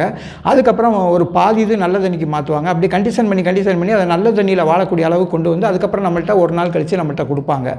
நம்ம போய் வாங்கிட்டு வந்த உடனேயும் அந்த குளத்தில் வந்து பாக்கெட்டாக இருக்கும். அப்படியே அவுத்து விடுறதுக்கு பதிலாக கொஞ்சம் நேரம் மிதக்க விட்டுறணும். ஒரு 1/4 மணி நேரம் மிதக்க விட்டுறணும். மிதக்க விட்ட பிறகு அப்புறம் அந்த பைக்கெட்டோட வாயை உடச்சி கிழிச்சு எடுத்த பிறகு நம்ம தண்ணியை வந்து உள்ளே ஊற்றணும். ஒரு காப்பங்கு தண்ணியை நம்ம உள்ளே ஊற்றினவனையும் நம்மளோட தண்ணியோட வெப்பமும் இந்த தண்ணியோட வெப்பமும் ஒரே சீராக இருக்கும்போது அதுக்கப்புறம் தான் அந்த இறால் மீன் குஞ்சை விடணும். இதை வந்து பார்த்திங்கன்னா பெரும்பாலும் சாயங்கால நேரம் இல்லைன்னா கொஞ்சம் இருட்டக்கூடிய அந்த தருணத்தில் விட்டிங்கன்னா தான் இந்த இறால் மீன்கள் வந்து ரொம்ப அழகாக போய் இருந்து வளரும். இதில் நம்ம 2 லட்சம் விரால் மீன்கள் உள்ளே விட்டுருக்கோம். கடைசியில் இது எவ்வளோ இருக்கும் அப்படின்னு பார்த்தீங்கன்னா ஒரு 1.5 லட்சம் இறால் மீன் தேருதுன்னு வைங்களேன். நல்லா இது வந்து பார்த்திங்கன்னா 3 மாதம்தான். இதுக்கப்புறம் இது நம்ம வளர்த்தோம்னா தீவனம் தான் வேஸ்ட் ஆகிக்கிட்டு இருக்கோம். கரெக்டாக அது 3 மாதம் வளர்த்துருக்கோம் அப்படின்னு வச்சுக்கோங்களேன். ஒரு மீன் வந்து பார்த்திங்கன்னா ஒரு 10 கிராம்லேருந்து 15 கிராம் வரைக்கும் வரும். இதில் 20 கிராம் வரக்கூடிய மீன்கள்லாம் வந்து எக்ஸ்போர்ட்டுக்கு நல்ல தடியாக இருக்கக்கூடிய மீன்கள்லாம் எக்ஸ்போர்ட்டுக்கு அனுப்பிடுவாங்க. இதில் இந்த ரொம்ப கம்மியானதெல்லாம் வந்து இங்கே லோக்கல் மார்க்கெட்டுக்கு வந்துடும். அதே வந்து பார்த்திங்கன்னா ஒரு கிட்டத்தட்ட ஒரு 1.5 டன் இருக்குது அப்படின்னு வச்சுக்கோங்களேன். இல்லை 1.5 லட்சம் இறால் மீன் குஞ்சுகள் வந்து பழச்சிக்கிடும். இந்த 1.5 லட்சம் இறால் மீன் குஞ்சுகளும் பார்த்திங்கன்னா கிட்டத்தட்ட வந்து ஒரு குறைஞ்சபட்சம் ஒரு 500 கிலோலேருந்து 1 டன் வரைக்கும் இது நமக்கு வர வாய்ப்பு இருக்குது. இந்த 1 டன் வந்தால் கூட நமக்கு எவ்வளோ கிடைக்கும்? ஒரு 400 ரூபா மணிக்கு வச்சா கூட கிட்டத்தட்ட 4 லட்ச ரூபா வந்து இதில் கிடைக்கும். இந்த 4 லட்ச ரூபாயில் வந்து நமக்கு ஒரு 2 லட்ச ரூபா தீவனமாக போயிடும். மீதி 1.5 லட்ச ரூபா வந்து வருமானம் பார்க்கலாம். எத்தனை நாள்லன்னா ஒரு 3 மாதத்தில் பார்க்கலாம். இதே மாதிரி தான் அடுத்து வந்து பார்த்திங்கன்னா இது வந்து விரால் மீனை பொறுத்த வரைக்கும் அடுத்து வந்து பார்த்திங்கன்னா இந்த விரால் மீனில் வந்து ஆக்சிஜனையும் நம்ம செக் பண்ணணும். எவ்வளோ செக் பண்ணணும்னா அந்த பிபிஎம் சொல்லிட்டு ஒரு ஆக்சிஜன் மீட்ரு கொடுப்பாங்க. அந்த மீட்டரை வச்சு பார்க்கும்போது சாயங்கால நேரத்தில் 4 பிபிஎம் இருக்கும். சில நேரம் இன்னும் நைட்டில் வந்து பார்த்திங்கன்னா இது குறைஞ்சிக்கிட்டே வரும். 3 பிபிஎம் இருக்கும். அடுத்த நாள் காலையில் 1 பிபிஎம் இருந்துச்சுன்னா அந்த இறால்லாம் மேலே வர ஆரம்பிச்சிடும். அதனால் இதை கொஞ்சம் கவனமாக பார்த்து அதுக்குள்ளே தீனிகளை கொடுக்கணும். அதுக்கப்புறம் இது வந்து இறால் மீனை பொறுத்த வரைக்கும் இந்த மாதிரி நம்ம மெயின்டைன் பண்ணிகிட்டே வந்தோம் அப்படின்னிங்கன்னா ஒரு கரெக்டான பொசிஷனில் வச்சோம்னா இதுவும் நல்ல லாபம். சரிங்களா? அதுக்கப்புறம் வந்து பார்த்திங்கன்னா நம்ம வளர்க்கக்கூடியது வந்து சொட்டை வாழை அப்படின்ற மீன். இதுவும் வந்து பார்த்திங்கன்னா ஒரு ஏக்கருக்கு வந்து குறைஞ்சபட்சம் ஒரு 3000லேருந்து ஒரு 4000 ஒரு சதுர மீட்டருக்கு ஒரு மீன் வரைக்கும் விட்டு வளர்க்கலாம். அதே மாதிரி பார்த்திங்கன்னா கொடுவா மீன்கள் அப்படின்வாங்க இல்லையா? இந்த மீன்களுக்கும் வந்து பார்த்திங்கன்னா உள்ள தண்ணியில் வளர்க்கும்போது இதுவும் பார்த்திங்கன்னா ஒரு 3000-4000 மீன் குஞ்சுகள் வரைக்கும் உள்ளே விட்டு வளர்க்கலாம். அதிகமாக கூட இந்த கொடுவா மீன்களை விட்டு வளர்க்கலாம். சீக்கிரமாக அதாவது ஒரு 4 மாதம் 5 மாதத்தில் அறுவடை பண்ணி நம்ம எப்படியாவது லாபம் பார்த்துடலாம். இதில் மார்க்கெட்டிங் சரியாக இருக்குது அப்படின்னு நினச்சிங்கன்னா கிட்டத்தட்ட ஒரு 10,000 கொடுவா மீன்களை கூட நீங்கள் என்ன பண்ணலாம் விட்டு கரெக்டாக ஒரு 300 கிராம் 400 கிராம் 1/4 கிலோ வரும்போது பார்த்திங்கன்னா எந்த மீனும் அடிபடாமல் கொஞ்சம் கவனமாக பார்த்துட்டிங்க அப்படின்னிங்கன்னா இதையுமே ரொம்ப அருமையாக விற்பனை பண்ணி வருமானத்தை பார்க்கலாம். சரி, இதெல்லாம் ஒரு மெத்தடு. இப்போ இடமே இல்லாதவங்க என்ன பண்ணுறது அப்படின்னு யோசிக்கிறீங்கன்னு வைங்களேன். இந்த மாதிரி பயோ பிளாக் அப்படின்ற ஒரு மெத்தட் இருக்குது. பயோ பிளாக் அப்படின்னிங்கன்னா எப்படி பண்ணலாம் அப்படின்னிங்கன்னா ஒரு 1:1 ஸ்கொயரில் ஒரு 10 kg திக்னஸ் இருக்கக்கூடிய ஒரு வெல்டு மெஸ்ஸு, ஒரு 5 அடி உயரம் இருக்கக்கூடிய வெல்டு மெஸ்ஸு. இந்த வெல்டு மெஸ் அமைக்கிறதுக்கு முன்னாடி என்ன பண்ணோம்னா ஒரு 4 மீட்ரு பண்ண போகிறோமா இல்லை நம்ம வீட்டில் 10 மீட்ரு பண்ண போகிறோமா அப்படின்றத வச்சு ஒரு மார்க் பண்ணி ஒரு ரவுண்டாக மார்க் பண்ணிவிட்டு அதில் வந்து ஒரு அடி சவர் கட்டணும். உள்ளே பூரா மண்ணை நல்லா மட்டப்படுத்திட்டு உள்ளுக்குள்ளே வந்து ஒரு 7 அடிக்கு ஒரு பைப்பு இல்லைனா ஒரு 5 அடிக்கு ஒரு பைப்பு ஊன்றது ரொம்ப நல்லது. அது வந்து ஜிஐ பைப்பு நல்லா ஒரு 2 இன்ச்சு பைப்பு ஊண்டலாம், இல்லைனா 1.5 இன்ச்சு பைப்பு ஊண்டலாம். ஊண்டிட்டு ஒரு 5 அடி ஊண்ட போகிறீங்கன்னா ஒரு 7 அடி பைப் வாங்கி 2 அடி மண்ணுக்குள்ளே போயிடணும். பெரும்பாலும் ஒரு பைப்பு லென்த்து வந்து ஒரு 20 அடி லென்த்து இருக்கும். 20 அடினா ஒரு கொஞ்சம் 2 இன்ச்சு கம்மியாக கூட இருக்கலாம். அந்த பைப்பை வந்து 3ஆக கட் பண்ணிங்கன்னா 6.8 இன்ச்சு கவனமாக வரும். அந்த 3 பைப்பையும் வந்து நீங்கள் என்ன பண்ணலாம், நிறையா பைப் இந்த மாதிரி தேவைக்கேற்ப வாங்கி ஊண்டிட்டு இது மாதிரி சுற்றி இந்த வலையை கட்டிட்டு மேலே வந்து என்ன பண்ணலான்னா ஒரு இன்ச்சு பட்டையை வந்து சுற்றி நல்லா கனமான பட்டை கொடுத்து என்ன பண்ணிடலாம், வெல்டிங் பண்ணிடலாம். அதே மாதிரி கீழேயும் வந்து ஒரு பட்டை கொடுத்து வெல்டிங் பண்ணிடலாம். இடையில அந்த பைப்பு வேறு சப்போர்ட்டுக்கு நின்றுக்கிடும். இதில் வந்து பார்த்திங்கன்னா உள்ள ஒரு தார்பாய் எஃப்ஆர்பி சீட் அப்படின்வாங்க, அது ஒரு ஸ்கொயர் ஃபீட் வந்து 26 ரூபா வரும். அந்த தார்பாயை வந்து பார்த்திங்கன்னா இப்போ நம்ம எவ்வளோ தூரம் ஒரு 4 மீட்ரு பண்ணியிருக்கோம்னா ஒரு 6 மீட்டருக்கு அந்த 6-8 மீட்ரு வரைக்கும் கூட அந்த பாய் 8 மீட்ரு ஒரு பெரிய பாயை வாங்கி உள்ளே அருமையாக சரிங்களா உள்ளே நல்லா மடக்கி 4 பக்கமும் இதை வந்து விரித்து விட்டு கட்டிட்டோம்னா உள்ளே அருமையாக தொட்டி மாதிரி ஆயிரும். இதில் நீங்கள் தண்ணி விட்டுட்டு கீழே வந்து அவுட்லெட்டுக்கு மட்டும் ஒரு ஓட்டை போட்டு பைப்பை வந்து ஃபிட்டிங் பண்ணிவிட்டு ஒரு 2 இடத்துல அந்த மாதிரி அவுட்லெட் வச்சுக்கலாம். உள்ளே வந்து தண்ணி எப்போவுமே வந்து ஏரோட்டர் வச்சு தண்ணி உள்ளேருந்து மேலே வந்து கொட்டிக்கிட்டே இருக்கணும். இதுக்குள்ளே வந்து நுண்ணுயிர்கள் வளர்க்குறதுக்கு வந்தீங்கன்னா பஞ்சகாவியா ரொம்ப பெஸ்ட்டு. பஞ்சகாவியா என்ன பண்ணலாம் அப்படின்னிங்கன்னா ஒரு 10 கிலோ ஜானம் எடுக்க வேண்டியது, அதை 3 கிலோ நெய் வாங்கி நல்லா குழப்பி வச்சிட வேண்டியது. நல்லா குழப்பி வச்சுட்டு ஒரு 7 நாளைக்கு டெய்லி வந்து அதை கிளப்பி விட்டுக்கிட்டே இருக்கணும், அதாவது குழச்சி வச்சுக்கிட்டே இருக்கணும். ஒரு 7 நாள் கழித்த பிறகு அது கூட வந்து என்ன பண்ணணும்னா ஒரு தயிர், அது ஒரு 2 லிட்டர் தயிர், அப்புறம் வந்து பால், அப்புறம் இந்த கோமியம் இதெல்லாம் சேர்த்து கலந்து நல்லா ஒரு 200 லிட்டர் பேரலில் ஊற வச்சு இதை வந்து கொஞ்சம் உள்ளே ஊற்றி விட்டிங்க அப்படின்னிங்கன்னா இதில் இருக்கிற அந்த அதாவது நன்மை செய்யக்கூடிய பாக்டீரியாக்கள் உயிர்கள் எல்லாம் அதிகமாகிரும். இதை ஒரு 10 நாளைக்கு ஒருக்க லேசாக கொடுத்துக்கிட்டே இருக்கலாம். அப்புறம் உள்ளே போடுற மீன்களுக்கு தீவனம் கொடுக்க அவசியம் இல்லைன்னு சொல்லுவாங்க, பட் ஆனால் கொடுத்திங்கன்னா இன்னும் கொஞ்சம் ஃபாஸ்ட்டாக வளரும். இதுக்குள்ளே இருக்கிற தண்ணிக்கு வந்து பார்த்திங்கன்னா ஒரு சதுர அடிக்கு வந்து ஒரு மீன் இருக்கிற மாதிரி கால்குலேட் பண்ணுறாங்க இன்றைக்கி. அப்படி விட்டிங்கன்னு வைங்களேன் ஒரு 10 மீட்டருக்கு அப்படின்னிங்கன்னா ஒரு 10,000 மீன் குஞ்சு விடலாம். இதில் வந்து பார்த்திங்கன்னா 4 மீட்ரு சதுர மீட்ரு டயா இருக்குது அப்படின்னிங்கன்னா, அதாவது 4 மீட்ரு டயா இருக்குது அப்படின்னிங்கன்னா இதில் எத்தனை மீன் விடலாம்னா ஒரு 400 மீன் குஞ்சுகள் உள்ளே விட்டு வளர்த்திங்க அப்படின்னிங்கன்னா ஒரு 4 மாதம் 5 மாதத்தில் பார்த்திங்கன்னா ஒரு மீன் வந்து ஒரு 250 300 கிராம் அவ்வளோ வந்தாலே போதும். இதை எடுத்து நீங்கள் அருமையாக விற்பனை பண்ணிட்டீங்கன்னு வைங்களேன், 4 மீன் அதாவது 400 மீன் ஒரு 1/4 கிலோ வீதம் இருந்தால் கூட என்ன பண்ண ஒரு 50 கிலோ மீன் கிடச்சிருது. 50 கிலோ மீன் என்ன ரேட்டுக்கு போகுதுன்னா ஒரு கிலோ வந்து ஒரு 200 வச்சா கூட வந்துட்டு 2 ஒரு 10,000 ரூபாய்க்கு ஈஸியாக விற்பனை ஆகிடுது. நீங்கள் முதலீடு பண்ணும்போது மட்டும் கொஞ்சம் காஸ்ட்லியாக இருக்கும், அதுக்கப்புறம் வந்து வரவு வந்துக்கிட்டே இருக்கும். இதே மாதிரி தான் இது பயோஃப்ளாக் மெத்தடுன்னு இதில் பண்ணலாம். இது மாதிரி இல்லைன்னா சிமெண்ட் தொட்டி, இந்த மாதிரி சிமெண்ட் தொட்டிகள் வச்சு பண்ணலாம். இல்லை உங்கள் வீட்டில் இடம் நிறையா இருக்குது அப்படின்னு வச்சுக்கோங்களேன், அந்த மாதிரி இடம் நிறையா இருந்துச்சு அப்படின்னா ரொம்ப அருமையாக என்ன பண்ணலான்னா அந்த இடங்களில் ஏற்கனவே இருக்கக்கூடிய மழைகளை பெஞ்சுன்னா அந்த தண்ணி பூரா உங்கள் இடத்துக்கு தான் வருதுன்னு வைங்களேன், அந்த இடத்துல ஒரு பெரிய குளம் மாதிரி அமைச்சிட்டு அதில் நீங்கள் தேவையான மீன் எந்த மீன் வச்சா நல்லாயிருக்கும், எந்த மீன் வந்து உங்கள் பகுதியில் வந்து மார்க்கெட்டுக்கு போகுது அப்படின்னு பார்த்துக்கிட்டு வளங்க. எல்லோரும் சொல்கிறாங்க அந்த மீன் வளர்ப்பு இதில் லாபம் இருக்குது அதில் லாபம் இருக்குன்றதை விட உங்கள் ஏரியாவில் என்ன மார்க்கெட் இருக்குது அப்படின்றத பார்த்துக்கிட்டு ரொம்ப அருமையாக வளர்க்கலாம். நீங்கள் இப்போ என்ன பண்ண போகிறோம் அப்படின்னிங்கன்னா இந்த கெண்டை மீன்கள்லாம் இருக்குது பார்த்தீங்களா, இதெல்லாம் மீன் குஞ்சுகள் எப்படி உற்பத்தி பண்ணுறாங்க அப்படின்றத பற்றி இப்போ நான் உங்களுக்கு சொல்ல போகிறேன். இதுக்கு மீன் குஞ்சுகள் உற்பத்தி பண்ணுறதுக்கு எப்படி பண்ணுறாங்க அப்படின்னிங்கன்னா அதுக்கு தாய் மீன் அப்படின்னு சொல்லிட்டு ஒரு குளம் வச்சுருப்பாங்க. தாய் மீன் தந்தை மீன் வளர்க்குற ஒரு குளம் வச்சுருப்பாங்க. இந்த மீனில் பார்த்திங்கன்னா கிட்டத்தட்ட 2 வருடத்திற்கு மேற்பட்ட மீன்கள் நல்லா ஒரு 4 கிலோ குறைஞ்சது ஒரு 2 கிலோ குறையாமல் இருக்கக்கூடிய சைஸில் இருக்கக்கூடிய மீன்கள் இருக்கும். இதில் அந்த தாய் மீன் சினை மீனை எடுத்து பார்ப்பாங்க. அது உள்ளே பெரும்பாலும் குஞ்சுகள் பொறிக்கிறதுக்கு வாய்ப்பே கிடையாது. என்ன அப்படின்னு கேட்டிங்கன்னா அதுக்கான சூழ்நிலைகளை ஏற்படுத்தி கொடுத்தாலோடைய அது குஞ்சுகள் வந்து ஏதாவது தப்பித்தவரை எங்கேயாவது 1-2 குஞ்சு பொறிச்சிக்கிட்டுமே தவிர அந்த சூழ்நிலைகளை அமைச்சு கொடுத்தா தான் அந்த மீன் குஞ்சுகளை வந்து அதிகமாக உருவாக்க முடியும். அதுக்கு என்ன பண்ணணும் அப்படின்னு கேட்டிங்கன்னா இந்த தாய் மீன்களை வந்து என்ன பண்ணுவாங்கன்னா செலக்ட் பண்ணுவாங்க. நல்ல மீன்களாக பார்த்து அது முட்டைகள்லாம் அந்த அதாவது வயிற்றுப்பகுதியில் எவ்வளோ முட்டைகள் இருக்குது அப்படின்றத தடவி பார்த்து கண்டுபிடிச்ச பிறகு ஒரு தாய் மீனாக ஒரு கட்லா ரகம்னு வச்சுக்கோங்களேன், அந்த மீனில் இருக்கிற தாய் மீன்களை ஒரு 2-3 மீன்களை தனித்தனியாக எடுப்பாங்க.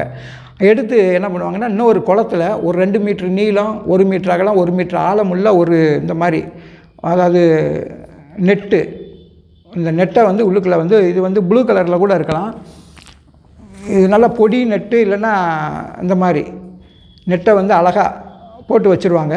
அதுக்குள்ளே வந்து என்ன பண்ணுவாங்க ஒரு தாய் மீன்களை பூரா தனியாக வச்சுருவாங்க. அதே மாதிரி ஆண் மீன்களை பூரா எடுத்து பார்ப்பாங்க. அதையும் நல்லா தடவி பார்த்து அதில் வந்து பார்த்திங்கன்னா அதோட அணுக்கள் எப்படி இருக்குது, எந்த வகையில் இருக்குது, நல்லா இருக்கா, ஹெல்த்தியாக இருக்கான்றதை பார்த்துட்டு அதை தனியாக ஒரு தொட்டியில் வச்சு வளர்த்துட்டு 2க்குமே அதுக்குள்ளே தீவனங்களை கொடுப்பாங்க. நல்லா அந்த பெண் மீன்கள் வந்து நல்லா சாப்பிடக்கூடிய புண்ணாக்கு மற்ற அரிசி தவிடு கோதுமை தவிடு இந்த சோளம் கம்பு மக்காச்சோளம் அதாவது புரோட்டீன் இருக்கக்கூடிய தீவனங்கள் நல்லா கொழுப்பு நிறையக்கூடிய தீவனங்கள் எல்லாம் கலந்து அதுக்கு மாவு மாதிரி வச்சு கொஞ்சம் கொஞ்சமாக கொடுத்துட்டு வருவாங்க. இங்கேயும் கொடுத்துட்டு வருவாங்க. கிட்டத்தட்ட ஒரு 2-3 நாள் 4 நாள் 10 நாளைக்கு அந்த மாதிரி கொடுக்குறதுக்கு வாய்ப்பு இருக்குது. கொடுத்த பிறகு இந்த மீனை என்ன பண்ணுவாங்கன்னா ஒரு பெண் மீனை எடுத்துகிட்டு வருவாங்க. எடுத்துகிட்டு வந்துட்டு என்ன பண்ணுவாங்கன்னா இதுக்கு வந்து அந்த ஆர்வத்தை அந்த இனப்பெருக்க ஆர்வத்தை தூண்டுறதுக்காக ஒரு இன்ஜெக்ஷன் பண்ணுவாங்க. அது என்ன பண்ணுவாங்கன்னா அது ஒரு 3 நிறையா மருந்துகள் இருக்குது. அதாவது ஓவாப்ரின் ஓவாப்டை, அப்புறம் ஓவாஃபில் அப்படின்ற மாதிரி மருந்துகள் இருக்குது. அதை வந்து இந்த மீனை நல்லா தொடச்சிட்டு 2 பக்கம் இந்த தண்ணியெல்லாம் தொடச்சிட்டு இங்கிட்டு துணியை வச்சு அமுக்கி பிடிச்சிக்கிடுவாங்க. இந்த மீனில் வந்து பெண் மீன்களுக்கு வந்து கொஞ்சம் அதிகமான ஒரு 2 ml 3 ml வரைக்கும் அதோட பாடி வெயிட்டை பொறுத்த வரைக்கும் அந்த அளந்துக்கிட்டு இந்த ஊசியில் இன்ஜெக்ஷன் எடுத்து அந்த மருந்து எடுத்து என்ன பண்ணுவாங்கன்னா, அதாவது இந்த துடுப்பு இருக்குது பார்த்திங்களா, இதுக்கு பக்கத்தில் சைடில் அப்படி உள்ளே குத்தி இன்ஜெக்ஷன் பண்ணுவாங்க. இதே மாதிரியே ஆண் மீன்களையும் ஒரு மீனை எடுத்துகிட்டு வந்து அதையும் என்ன பண்ணுவாங்கன்னா, இந்த சைடில் இந்த துடுப்பு பக்கத்தில் ஒரு இன்ஜெக்ஷன் பண்ணுவாங்க. இது வந்து பெண் மீன்களை விட ரொம்ப கம்மியாக, இப்போ 1 கிலோ 2 கிலோ இருக்குது அப்படின்னிங்கன்னா ஒரு 0.5 ml இல்லைனா 1 ml அந்த மாதிரி கூட வச்சுட்டு அதை இன்ஜெக்ஷன் பண்ணுவாங்க. இன்ஜெக்ஷன் பண்ண பிறகு இந்த மீன்களை என்ன பண்ணுவாங்க, எடுத்துகிட்டு கொண்டு போய் ஹனிமூன் டேங்க் அப்படின்றது, அந்த டேங்கில் போய் உள்ளே விட்டுருவாங்க. அந்த டேங்கில் என்ன நடக்கும் அப்படின்னு கேட்டிங்கன்னா, நல்லா சர்ன்னு தண்ணி என்ன பண்ணும், 4 பக்கம் நீர்வீழ்ச்சி மாதிரி சுழன்று அடிக்கக்கூடிய ஒரு நீர்வீழ்ச்சி. இந்த இடத்துல போய் இந்த மீன் உள்ளே போனவனையும் ஒரு பெண் மீனுக்கு 2 ஆண் மீன் வீதம் அதில் விட்டுருவாங்க. விட்டவனையும் அந்த இதில் அடிக்கக்கூடிய அந்த ஒரு சந்தோஷமான அந்த மீன்களுக்கான நல்ல சந்தோஷம், கிடைக்க முடியாத சந்தோஷம் அந்த நீர்வீழ்ச்சியில் கிடைக்கிற மாதிரி இது என்ன பண்ணும்னா, இந்த பெண் மீன்கள் வந்து கருமுட்டைகளை வந்து அப்படியே வாய் வழி அப்படியே ஃபுல்லாக ரிலீஸ் பண்ணிக்கிட்டே இருக்கும், வெளியே கொட்டிடும், அப்படியே கம்ப்ளீட்டாக வெளியே விட்டுரும். சரிங்களா? அதே மாதிரி பார்த்திங்கன்னா, அதாவது அந்த அணுக்கள் பூராமே கொஞ்சம் கொஞ்சமாக முட்டைகள் வந்து வெளியே வந்துக்கிட்டே இருக்கும். அதே மாதிரி இந்த ஆண் மீன்கள் என்ன பண்ணும் அப்படின்னிங்கன்னா, அந்த அணுக்களை வந்து வெளியே விட்டுக்கிட்டே இருக்கும். சரிங்களா? இது வந்து இந்த அணுக்கள் வெளியே வர வர வர வர என்ன பண்ணும், அந்த இடம் ஃபுல்லாக பரவி அந்த முட்டைகளும் இந்த அணுக்களும் இணையணும். அதுக்கப்புறம் அதனால் என்ன பண்ணுவாங்கன்னா, அதை அந்த சுழற்சியிலேயே அது வந்து கலந்த பிறகு அதுக்கப்புறம் வந்து பார்த்திங்கன்னா சைனீஸ் சர்க்குலர் டேங்க் அப்படின்னு இருக்குது. அந்த சர்க்குலர் டேங்கில் வெளியே என்ன பண்ணும் அப்படின்னிங்கன்னா, அந்த முட்டைகள் வெளியே வர வர இந்த அணுக்களும் சேர்ந்து என்ன பண்ணும், முட்டைகள் பூரா கருவுற ஆரம்பிக்கும். கருவுற ஆரம்பித்து கிட்டத்தட்ட ஒரு 3 நாள் இதில் வந்து சுத்தம். இதில் அப்படி சுற்றும் போது பார்த்திங்கன்னா ஒரு 8 மணி நேரம் 6லேருந்து 8 மணி நேரம் கழித்து இந்த கருக்கள் வந்து உருவாகி இந்த முட்டைகள்லாம் துடிக்க ஆரம்பித்து குஞ்சுகள் வந்து வெளியே வர ஆரம்பிச்சிடும். அதாவது நல்ல கண்ணாடி மாதிரி அந்த தெரிகிற முட்டைகள்லாம் நல்ல முட்டைகளாக வந்துடும். அதில் வெள்ளை வெளியேர்னு பஞ்சு மாதிரி இருக்கக்கூடிய முட்டைகள்லாம் வந்து பார்த்திங்கன்னா அப்படியே ஒரு கரு மாதிரி வெளியே வந்துடும். அது வந்து கருவுறாத முட்டைகளாக மாறிடும். இப்படி முட்டைகள் அதிலிருந்து 8 மணி நேரம் கழித்து கொஞ்சம் நேரம் சென்று மீன் குஞ்சுகள் உற்பத்தி ஆகிரும். உற்பத்தியான மீன் குஞ்சுகள் வந்து அதில் சுற்றி வந்துக்கிட்டே இருக்கும். அது பூரா இன்னொரு இடத்துல கலெக்ட் ஆகி கொண்டு போய் ஒரு மீன் குஞ்சுகள் அந்த ஸ்டோர் பண்ணுற தொட்டியில் போய் விழுகும். அப்படி விழுகும்போது என்ன பண்ணுவாங்கன்னா, ஒரு வெள்ளை துணியில் அதை பிடிச்சி மொத்தமாக அப்படி வரக்கூடிய மீன் குஞ்சுகளெல்லாம் வடிகட்டி அதை வந்து என்ன பண்ணுவாங்கன்னா, நாற்றங்கால் குளத்துக்கு கொண்டு போவாங்க. அப்போ மீன் குஞ்சு உற்பத்தி நிலையம் இதிலிருந்து வரக்கூடிய அந்த மீன் குஞ்சுகளை வந்து பார்த்திங்கன்னா ஒரு சின்ன ஒரு 50 மில்லி கப்பில் அள்ளுனாங்க அப்படின்னா கிட்டத்தட்ட 25,000 மீன் குஞ்சு இருக்கும். ஒரு 4 கப்பு சின்ன கப்பு 50 மில்லி கப்பில் அள்ளி உள்ளே போட்டாங்கன்னா 1,00,000 மீன் குஞ்சு இருக்கும். இந்த 1,00,000 மீன் குஞ்சுகளை என்ன பண்ணுவாங்கன்னா, ஏற்கனவே வெட்டப்பட்டிருக்கக்கூடிய ஒரு 50 அடி நீளம் ஒரு 20 அடி அகலம் வெட்டப்பட்டிருக்கக்கூடிய இடத்துல வந்து அந்த உள்ள தண்ணி ஒரு ஏற்கனவே நம்ம கம்மா முத எப்படி ஆரம்பிக்கிறோம் அது மாதிரி எல்லாம் பாடம் பண்ணி வைக்கப்பட்ட இடத்துல இந்த பொடி குஞ்சுகளை விட்டுருவாங்க. விட்ட பிறகு இந்த முட்டையிலேருந்து குஞ்சுகள் வருது பார்த்திங்களா, அதுக்கப்புறம் இதை வந்து வெளியே விட்டுருவாங்க. இதுக்கு பேர் ஃப்ரை அப்படின்னு பேர். அதுக்கப்புறம் அந்த மீன் குஞ்சுகள் கொஞ்சம் நல்லா விரல் நீளத்து வந்த பிறகு பார்த்திங்கன்னா அது ஃபிங்கர்லிங் அப்படின்னு பேர். அந்த விரல் நீள குஞ்சுகள் தான் நீங்கள் இந்த கம்மா நம்ம வளர்க்குறதுக்கு இதுக்கெல்லாம் வாங்கிட்டு வரோம் பாருங்கள், அந்த வளர்க்குற மீன் குஞ்சுகள் தான் ரொம்ப அருமையாக வரும். கிட்டத்தட்ட ஒரு 2 இன்ச்சு 3 இன்ச்சு எவ்வளோக்கு அளவு நல்லா பெரிய மீன் குஞ்சாக வாங்குறீங்களோ அந்த அளவுக்கு நல்லது. இப்போ கட்லா, ரோகு, மிர்கால் இதெல்லாம் பார்த்திங்கன்னா ஒரு 1000 மீன் குஞ்சு வந்து பார்த்திங்கன்னா ஒரு 2 ரூபா 3 ரூபா அந்த மாதிரி கிடைக்கலாம். இதே கொடுவா மீன், இந்த விரால் மீன் இதெல்லாம் பார்த்திங்கன்னா சின்ன குஞ்சுகளை ஒரு 30 ரூபா 35 ரூபா வரைக்கும் கிடைக்கலாம். இதே வந்து பார்த்திங்கன்னா அதாவது பாறை மீன், மற்ற மீன் அப்படின்றதெல்லாம் பார்த்திங்கன்னா ஒரு 5 ரூபா வீதம் கிடைக்கலாம். 1000 மீன் குஞ்சு வாங்கினீங்கன்னா ஒரு 5000 ரூபா கொடுங்க அப்படின்வாங்க. இதே சமயத்தில் ரொம்ப மீன் ஒரு 10,000 15,000 வாங்கினீங்கன்னா இன்னும் கொஞ்சம் குறையிறதுக்கான வாய்ப்புகள் இருக்கும். சரி, இதுதான் நண்பர்களை இந்த மீன் குஞ்சு உற்பத்தி பண்ணி கொண்டு போகிறது. இப்போ நம்மளே என்ன பண்ணலான்னா ஒரு 2-3 குளங்கள், ஒரு சின்ன குளம் ஒன்று வச்சுக்கணும். அது எதுக்கு அப்படின்னு கேட்டிங்கன்னா, அந்த மாதிரி விரல் சைஸ் வாங்கிட்டு வர அந்த மீன் கலைஞ்செல்லாம் ஸ்டாக் வச்சுக்கலாம். அதுக்கப்புறம் கம்மாயில் வர்றது நல்ல பெரிய மீன்களை வாங்கி விட்டுறலாம். அது அறுவடை முடிஞ்சவொடனே அடுத்து உடனடியாக குஞ்சுகள் வந்து வெளியே எங்கேயும் தேடி அலைய வேண்டாம். நீங்கள் அங்கே ஒரு சின்ன குளத்தில் நீங்கள் இருப்பு வச்சுருந்தீங்க அப்படின்னீங்கன்னா இதையே எடுத்து நீங்கள் உள்ளே போட்டு ரொம்ப அருமையாக உற்பத்தி பண்ணிடலாம். சரி, இதுக்கெல்லாம் நோய்கள்லாம் வராது அப்படின்னிங்கன்னா நோய்கள் கண்டிப்பாக வரும். என்னென்ன நோயெல்லாம் வரும் அப்படின்னு பார்த்தீங்கன்னா, உள்ளே வந்து அம்மோனியா அதிகமாச்சுன்னா அந்த நோய்கள் வந்து வர ஆரம்பிக்கும். அதே மாதிரி பார்த்திங்கன்னா எல்லா மீன்களுக்கும் இது கொஞ்சம் பொதுவானது தான்.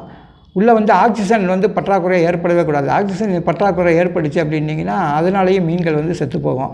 இந்த ஆக்சிஜன் பற்றாக்குறை வராமல் இருக்கிறதுக்கு அதாவது ஆக்சிஜன் டிசால்வ் பவுடர் இருக்குது, அப்புறம் வந்து பார்த்திங்கன்னா கால்சியம் சல்ஃபேட் பவுடர் இருக்குது, அப்புறம் பொட்டாசியம் பெர்மாங்கனேட் அப்படின்ற உரங்கள் இருக்குது, அப்புறம் ஹைட்ரஜன் பெராக்சைடு அப்படின்றது இருக்குது. அப்புறம் இந்த மாதிரி வாயுக்களை கட்டுப்படுத்துறதுக்கு வந்து அதாவது மீன்களோட முதுகில் வரக்கூடிய உண்ணிகள் இதெல்லாம் இருக்குது பார்த்திங்களா, உண்ணிகள் புழுக்கள் இதெல்லாம் வரும் சில நேரத்தில். அந்த மாதிரி வர்றதுக்கு வந்து அந்த பேராசைட்டை கண்ட்ரோல் பண்ணக்கூடிய பவுடர் இருக்குது. இல்லைன்னா நீங்கள் இயற்கை முறையிலே வளர்க்கணும் அப்படின்னு நினச்சிங்கன்னா ஒரு 10 கிலோ வேப்பலையை நல்லா அரைச்சி அதில் வந்து ஒரு கிட்டத்தட்ட ஒரு 2 கிலோ 3 கிலோ மஞ்சள் தூளை நல்லா கலந்து அதை கொஞ்சம் அந்த தீவனத்தோடு கலந்து அப்படியே உள்ளே போட்டு விட்டிங்கன்னு வைங்களேன், இதை அந்த மீன்கள் சாப்பிட்டாலும் சரியாக போயிடும். இல்லைன்னா இதை ஊற வச்சு இந்த சாறுகளை வந்து மேலே தெளித்து விடலாம். இல்லைன்னா ஒரு ஏக்கருக்கு கிட்டத்தட்ட பார்த்திங்கன்னா ஒரு 200 கிராம் 300 கிராம் இந்த பொட்டாசியம் பெர்மாங்கனேட்டை நல்லா ஊற வச்சு இந்த சாறுகளை லேசாக தெளித்து விடலாம். சரிங்களா? இந்த மாதிரி ஏகப்பட்ட வழிமுறைகள் இந்த மீன்களை காப்பாற்றுறதுக்கு இன்றைக்கி எல்லாமே நவீன முறைமாக வந்துடுச்சு. ஆனால் ரொம்ப அருமையாக பண்ணிட்டு போகலாம். சரி, இப்போ இந்த மீன் வளர்ப்பை பற்றி என்னால் முடிஞ்ச வரைக்கும் உங்களுக்கு எடுத்து சொல்லிட்டேன்னு நினைக்கிறேன். இப்போ இதுக்கு நம்ம அரசாங்கத்தில் வந்து மானிய திட்டங்கள்லாம் என்னென்ன இருக்குது அப்படின்றத இப்போ நான் உங்களுக்கு சொல்லிடுறேன். சரிங்களா? மெட்ராஸு, நீலகிரி இதெல்லாம் நீங்களாக மற்ற மாவட்டங்களுக்கெல்லாம் பார்த்திங்கன்னா ரொம்ப அருமையான ஒரு வாய்ப்புகளை இன்றைக்கி கொடுத்துருக்குறாங்க மீன் வளர்ப்பு துறையிலேருந்து. என்ன அப்படின்னு கேட்டிங்கன்னா, ஒரு அலங்கார மீன் குஞ்சுகள் வளர்க்கிற பண்ணை, ஒருங்கிணைந்த பண்ணை, ஒரு மாடு ஆடு கோழி மீன் எல்லாம் சேர்த்து ஒரு ஒருங்கிணைந்த பண்ணை அமைக்கிறீங்கன்னு வைங்களேன், ஒரு கிட்டத்தட்ட பார்த்திங்கன்னா ஒரு 25 லட்ச ரூபாய்க்கு ஒரு பண்ணை அமைக்கிறீங்க அப்படின்னிங்கன்னா உங்களுக்கு வந்து 10 லட்ச ரூபா மானியம் கொடுக்குறதுக்கு ரெடியாக இருக்காங்க கவர்மெண்ட்லேருந்து. அப்புறம் வந்து பார்த்திங்கன்னா அதே ஒரு சின்ன லெவலில் ஒரு 8 லட்ச ரூபாய்க்குள்ள ஒரு நடுத்தரமாக ஒரு சின்ன அளவில் நீங்கள் பண்ணுறீங்க அப்படின்னு வைங்களேன், அதுக்கு வந்து 3.2 லட்ச ரூபா வந்து உங்களுக்கு மானியம் கொடுக்குறதுக்கு அரசாங்கத்தில் ரெடியாக இருக்காங்க. அதே மாதிரி பார்த்திங்கன்னா உங்கள் வீட்டுக்கு பின்னாடி இருக்கக்கூடிய ஒரு சின்ன குளம் குட்டை ஏதாவது ரெடி பண்ணிவிட்டு அதில் அலங்கார மீன்கள் வளர்க்கணும் அப்படின்னு ஆசைப்பட்டீங்க அப்படின்னிங்கன்னா அதுக்கு வந்து பார்த்திங்கன்னா ஒரு 3 லட்ச ரூபா கவர்மெண்ட்லேருந்து கொடுக்குறதுக்கு ரெடியாக இருக்காங்க. அதுக்கு வந்து 1.2 லட்ச ரூபா அவங்களுக்கு மானியம் கிடைக்கும். சரி, இது வந்து அலங்கார மீன் பண்ணையை பொறுத்த வரைக்கும். சரி, இப்போ ஒரு உயிர் மீன் பண்ணை, நீங்கள் இந்த மாதிரி கட்லா ரோகு மீன்கள் ஏதோ ஒன்று விரால் மீன் பண்ண போகிறீங்க, ஏதோ ஒரு மீன் வளர்க்க போகிறீங்க அப்படின்னு வச்சுக்கோங்களேன், ஒரு சிறிய லெவலில் பண்ணிங்க அப்படின்னிங்கன்னா அதாவது 20 லட்ச ரூபா அளவுக்கு அதை பண்ணுறீங்க அப்படின்னு வைங்களேன், உங்களுக்கு 8 லட்ச ரூபா வந்து அரசாங்கத்திலேருந்து உங்களுக்கு மானியம் கிடைக்கும். அது மட்டும் இல்லை,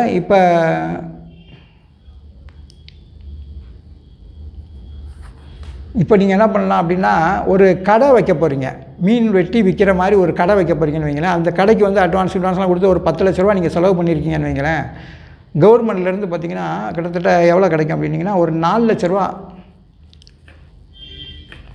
அதாவது இப்போ ஒரு மீன் கடை வந்து அமைக்க போகிறீங்கன்னு வைங்களேன், ஒரு 10 லட்ச ரூபா நீங்கள் செலவு பண்ணியிருக்கீங்க அந்த இடத்துக்கு அப்படின்னா உங்களுக்கு ஒரு 4 லட்ச ரூபா கவர்மெண்ட்லேருந்து மானியம் கொடுப்பாங்க. ஒன்று சொந்த கடையாக இருந்தால் அந்த கடைக்குள்ள பத்திரங்கள் மற்றதை காமிக்கலாம், இல்லை ஒரு வாடகை கடையாக இருந்தால் அந்த அக்ரிமெண்ட் காப்பி இருக்குது இல்லைங்களா, அது கூடிய மட்டும் ரெஜிஸ்டர் காப்பியாக இருந்தால் ரொம்ப நல்லது. இதை நீங்கள் காமிச்சிங்கன்னா அந்த 4 லட்ச ரூபா மானியம் வந்து உங்களுக்கு ஈஸியாக கிடைக்கும். நீங்கள் ஏற்கனவே மீன் கடை எல்லாம் ரெடி செட்டப் பண்ணி வச்சுக்கிட்டு இருக்க போகிறீங்க, இப்போ ரெடி பண்ண போகிறீங்க அப்படின்னிங்கன்னா கவர்மெண்ட்லேருந்து இந்த 4 லட்ச ரூபா உங்களுக்கு வந்து மானியமாக கிடைக்கும். அப்புறம் வந்து பார்த்திங்கன்னா திருப்பி உயிர் மீன் பண்ணை வந்து அதாவது மறுசுழற்சி உயிர் மீன் பண்ண போகிறீங்க அப்படின்னிங்கன்னா உங்களுக்கு 7.5 லட்ச ரூபா அளவுக்கு நீங்கள் செலவு பண்ணிங்கன்னா அதுக்கு 3 லட்ச ரூபா வந்து கவர்மெண்ட்லேருந்து மானியம் கொடுக்கறதுக்கு ரெடியாக இருக்காங்க. இதே மாதிரி பார்த்திங்கன்னா இந்த பயோ பிளாக் சொன்னோம் பார்த்திங்களா, அந்த பயோ பிளாக் முறையில் வந்து நீங்கள் தொட்டிகள் போட்டு நிறையா மீன் வளர்க்கலாம் அப்படின்னு ஆசைப்பட்டிங்கன்னா இதுக்கு வந்து பார்த்திங்கன்னா நீங்கள் ஒரு 7.5 லட்ச ரூபா செலவு பண்ணிங்கன்னா உங்களுக்கு வந்து ஒரு பார்த்திங்கன்னா ஒரு 3 லட்ச ரூபா வந்து உங்களுக்கு மானியம் கொடுக்கறதுக்கு கவர்மெண்ட்லேருந்து ரெடியாக இருக்காங்க. அப்புறம் புதிய மீன் பண்ணையில் வந்து பார்த்திங்கன்னா ஒரு தளம் அமைச்சு நீங்கள் கொஞ்சம் புதுசாக மீன் பண்ண போட்டு ஒரு சின்ன லெவலில் பண்ண போகிறீங்க அப்படின்னு வச்சுக்கோங்களேன், அதுக்கு ஒரு 7 லட்ச ரூபா நீங்கள் செலவு பண்ணிட்டீங்க அப்படின்னிங்கன்னா ஒரு 2.8 லட்ச ரூபா வந்து உங்களுக்கு மானியம் கவர்மெண்ட்லேருந்து கொடுக்குறாங்க. சரிங்க, இதெல்லாம் விடுங்க, நீங்கள் ஒரு 3 சக்கரம் வச்சுருக்கீங்க, அதாவது ஒரு ஆட்டோ ஏதாவது வச்சுருக்கீங்க, இதில் இங்கே இருக்கிற மீனை வந்து ஒரு இடத்துல கொண்டு போய் கொடுக்குறீங்க, அங்கே இருக்கிற மீனை வந்து வந்து கொடுக்குறீங்கன்னு இதுக்கு வந்து அந்த ப்ரீசர் பெட்டி, அந்த பெட்டி செய்கிறதுக்கு அந்த ஒரு 3 லட்ச ரூபா செலவாகுதுன்னு வச்சுக்கோங்களேன், இதுக்கு வந்து 1.2 லட்ச ரூபா வந்து அதாவது ஒரு 1,20,000 ரூபா வந்து கவர்மெண்ட்லேருந்து மானியம் கொடுக்குறாங்க. சரி, இப்போ நீங்கள் 2 வீலர் வச்சுருக்கீங்க, இந்த 2 வீலரில் வந்து பின்னாடி ஒரு ஃப்ரீசர் பாக்ஸ் மாதிரி நல்லா ரெடி பண்ணி ஒரு ஐஸ் பாக்ஸ் மாதிரி ரெடி பண்ணி அதை மீனை கொண்டு போய் ஒரு இடத்துல கொண்டு போக வர அந்த மாதிரி பண்ணுறதுக்கு வச்சுருக்கீங்க அப்படின்னு வைங்களேன், இதுக்கு வந்து நீங்கள் ஒரு 75,000 ரூபா செலவு பண்ணுறீங்கன்னா இதுக்கு வந்து பார்த்திங்கன்னா 30,000 ரூபா வந்து மானியம் கொடுக்குறாங்க. சரி, இதெல்லாம் இப்போ இன்னொன்று என்ன அப்படின்னு கேட்டிங்கன்னா, இப்போ நீங்கள் இது வரைக்கும் வந்து குளம், குட்டைகள் இதெல்லாம் வந்து ஏற்கனவே உங்கள் ஏரியாவில் வந்து கிணறுகள் இதெல்லாம் தூர்வாரம் இல்லாமல் சும்மா கிடக்குன்னு வைங்களேன். இந்த கிணறுகளை இன்றைக்கி தூர்வாடுறதுக்கு வந்து ஒரு கிணறுக்கு வந்து 2,00,000 ரூபா வந்து மானியம் உங்களுக்கு ரெடியாக மத்திய அரசு வந்து ஒரு 60% நம்ம ஸ்டேட் கவர்மெண்ட் நம்மளோட மாநில அரசு வந்து பார்த்திங்கன்னா ஒரு 40% போட்டு கிட்டத்தட்ட 2,00,000 ரூபா வந்து மானியம் கொடுக்குறதுக்கு ரெடியாக இருக்காங்க. இதெல்லாம் நீங்கள் வந்து பார்த்திங்கன்னா வேளாண்மை பொறியியல் துறையில் பதியலாம். இல்லைனா நம்ம மதுரையை பொறுத்த வரைக்கும் நீங்கள் எங்கே பதியலாம் அப்படின்னிங்கன்னா, இந்த சிம்மக்கல் பக்கத்தில் ஒரு ஞாயிற்றுக்கிழமை சந்தை இருக்குது. அந்த சந்தை பக்கத்துக்கு பின்னாடி பார்த்திங்கன்னா பேச்சியம்மன் படித்துறை அப்படின்னு இருக்குது. அங்கே இருக்கிற மீன் பண்ணையில் போய் அங்கே மீன் மற்றும் மீனவர் நலத்துறை அந்த இடத்துல போய் பதிவு பண்ணிங்கன்னா அதுக்குள்ளே என்ன திட்டங்கள் இப்போ என்ன நடைமுறையில் இருக்குது, எந்த மாதிரி திட்டங்களுக்கு நீங்கள் பயன்படுத்தலாம், நீங்கள் என்ன வளர்க்க விரும்புகிறீங்க அப்படின்றதுக்கு உங்களோட முழுமையான ஒரு சப்போர்ட் கிடைக்கும். அன்பு நண்பர்களே, இன்றைக்கி நாம் அந்த உலகத்தில் இருக்கிறதே மிகப்பெரிய ஒரு வரப்பிரசாதம். இன்றைக்கி பார்த்திங்கன்னா நமக்கு ஏகப்பட்ட வாய்ப்புகள் வந்து இன்றைக்கி கொட்டி கிடக்குது. அதை பயன்படுத்துகிறவங்க ஒரு சில பேர் தான். எனவே நீங்கள் தயங்காமல் இதை பயன்படுத்தி எல்லாருமே நீங்கள் மீன் வளர்க்குறதுக்கு கற்றுக்கணும். ஏதோ இன்றைக்கி சொல்கிறாங்க, ஏதோ பேசுகிறாங்க அப்படின்னு நினச்சி விட்டுறாதீங்க. ஒரு நெருக்கடியான காலகட்டங்கள் வந்துச்சு அப்படின்னிங்கன்னா நீங்களாகவே எது ஷார்ட் டைம் மீன், எது லாங் டைம் மீன், எது சீக்கிரமாக நம்ம வருமானத்தை பார்க்கலாம் அப்படின்றது ரொம்ப லாங் டைம்லாம் போகக்கூடாது. இப்போ மீன் வளர்ப்பை பொறுத்த வரைக்கும் ஒரு 10 மாதம் 12 மாதம் வச்சா ஒரு மீன் 2 கிலோ 1 கிலோ 3 கிலோ வரைக்கும் வரும் அப்படின்றதுக்காக நீங்கள் வெயிட் பண்ணிங்கன்னா வருமானத்தை பார்க்க முடியாது. ஒரு 10,000 மீன் குஞ்சுகளை வாங்கி கொடுக்குறீங்க, அது ஒரு 3 இன்ச்சு சைஸில் இருக்குது. 10,000 மீன் குஞ்சு சேர்த்தே பார்த்திங்கன்னா ஒரு கிட்டத்தட்ட பார்த்திங்கன்னா ஒரு 500 கிலோ தான் இருக்குது அப்படின்னு வச்சுக்கோங்களேன். இதை நீங்கள் கொஞ்சம் கொஞ்சமாக டெவலப் பண்ணி ஒரு 4 மாதத்தில் இந்த 500 கிலோன்றது வந்து பார்த்திங்கன்னா ஒரு 2 டன்னு ஒரு 3 டன்னு வந்துருச்சு அப்படின்னிங்கன்னா அந்த நேரத்தில் என்ன விலையோ அதை விற்றுட்டிங்கன்னா அது மிகப்பெரிய லாபமாக இருக்கும்.